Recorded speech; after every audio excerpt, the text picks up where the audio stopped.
ఆంధ్రప్రదేశ్లో గత 5 ఏళ్లలో 4,84,249 చెట్లు నరికేసినట్లు కేంద్ర పర్యావరణ అటవీ శాఖ మంత్రి భూపేందర్ యాదవ్ తెలిపారు. విజయవాడ తెదేపా ఎంపీ కేశినేని శివనాథ్ సోమవారం లోక్సభలో అడిగిన ప్రశ్నకు ఆయన సమాధానమిచ్చారు.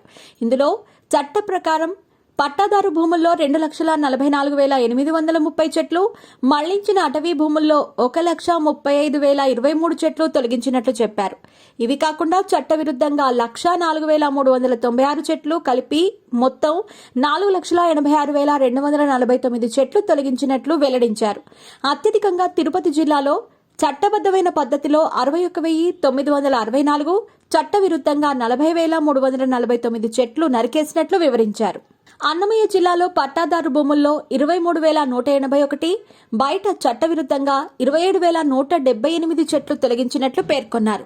చిత్తూరు జిల్లాలో చట్టానికి లోబడి పట్టాదారు భూముల్లో 19,954, మళ్లించిన భూముల్లో 20,423, చట్టవిరుద్ధంగా 25,953 కలిపి మొత్తం 66,330 చెట్లు నరికేసినట్లు వెల్లడించారు.